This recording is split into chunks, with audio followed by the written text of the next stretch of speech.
స్వయం ప్రకటిత తెలంగాణ బతుకమ్మ కేసీఆర్ కూతురు కవితమ్మ కనిపించడం లేదు, వినిపించడం లేదు కూడా. తిహార్ జైలు నుంచి విడుదలైన తర్వాత తెలంగాణ రాజకీయాల్లో కానీ ప్రజా జీవితంలో కానీ కవిత కనిపించడం లేదు. కేసీఆర్ ఆదేశాల మేరకే కవిత కేవలం ఇంటికే పరిమితమయ్యారా, లేక ఉద్దేశపూర్వకంగానే జనజీవితానికి దూరంగా ఉంటున్నారా అనే చర్చ రాజకీయ వర్గాల్లో ఇప్పుడు హై రేంజ్లో జరుగుతోంది.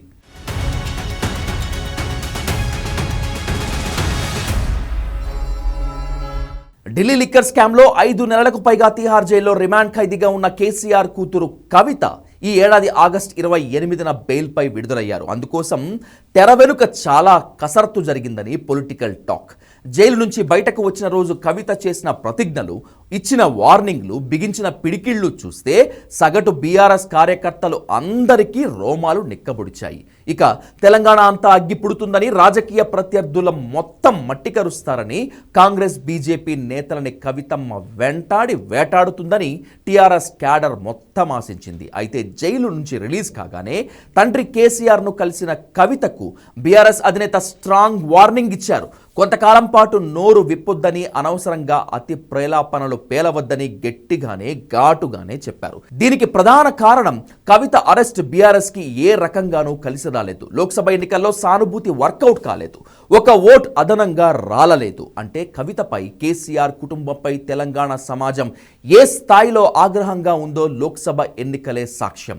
కోర్టుకు వెళ్ళినప్పుడల్లా కవిత ఇచ్చిన నినాదాలు, బిగించిన పిడికిళ్లు ఎన్నికల్లో వర్కౌట్ కాలేదు. అంతేకాదు కేసీఆర్ కుటుంబం తమ అవినీతికి ప్రతిసారి తెలంగాణ అస్తిత్వాన్ని, తెలంగాణ ఆత్మగౌరవాన్ని ట్యాగ్ లైన్గా వాడుతోంది అనే విషయాన్ని గుర్తించారు జనం.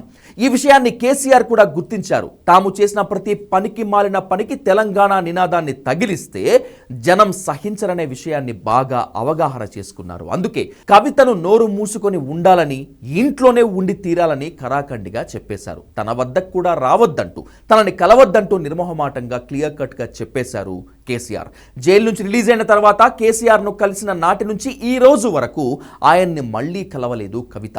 ఏడాది బతుకమ్మ వేడుకల్లో ఎక్కడా కవిత కనిపించలేదు. ఇదే విషయాన్ని కాంగ్రెస్ సోషల్ మీడియా ఎత్తి చూపుతోందనే ఉద్దేశంతో దసరా సమయంలో అనారోగ్యంతో హాస్పిటల్లో చేరినట్లు కవిత వీడియోలు రిలీజ్ చేసింది ఆమె అనుచర వర్గం కూడా.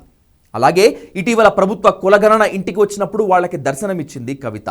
ఈ 2 సందర్భాల్లో మినహాయించి 3 నెలల్లో ఎక్కడా కనిపించలేదు కవిత.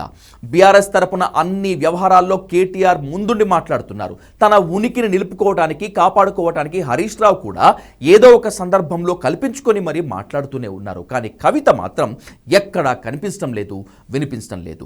కవిత జనంలోకి వస్తే పార్టీకే నష్టమని, ఆమె అవినీతి బాగోతంపై జనం మళ్లీ చర్చించుకుంటారని, మిగిలిన పార్టీలకు అనవసరంగా లేనిపోని సమయం ఇచ్చినట్లు అవుతుందని ముందుగానే గుర్తించి కేసీఆర్ కవితను పూర్తిగా ఇంటికి పరిమితం కావాలంటూ చెప్పారు.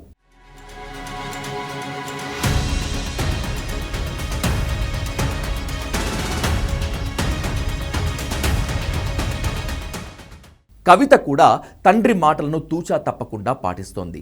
టీఆర్ఎస్ నేతల ఇళ్లలో జరిగే పెళ్లి పేరంటాలకు కూడా హాజరు కావటం లేదు కవిత.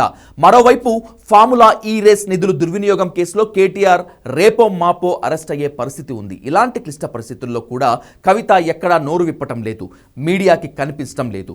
ఎంత తక్కువ మాట్లాడితే, ఎంత తక్కువ కనిపిస్తే తనకు అంత మేలు అని కవిత గుర్తించినట్లు ఉంది. కేటీఆర్ అరెస్టు దాదాపు ఖాయమని ఇప్పటికే అందరికీ తెలిసిపోయింది. ఇలాంటి సమయంలో గొంతు విప్పాల్సిన పరిస్థితుల్లో కూడా కవిత మౌనముద్రలోనే ఉన్నారు. దీనికి ప్రధాన కారణం తాను మాట్లాడిన జనం నమ్మరు. అంతేకాదు లోపాయికారిగా జరిగిన ఒప్పందాల ప్రకారం కవిత నోరు విప్పకూడదు కూడా. అందుకే కేసీఆర్ కుమార్తె ప్రజలకు కనిపించడం లేదు, వినిపించడం లేదు. కానీ కవిత అదను చూసుకొని జనంలోకి దూకుతారని, సమయం కోసం వేచి చూస్తున్నారని ఆమె చుట్టూ ఉండేవాళ్ళు చెప్తున్నారు. కవిత రాక కోసం, చేయబోయే రాజకీయ విన్యాసాల కోసం తెలంగాణ ప్రజానికం కొన్నాళ్లు ఇంకా వేచి చూడాల్సిందే.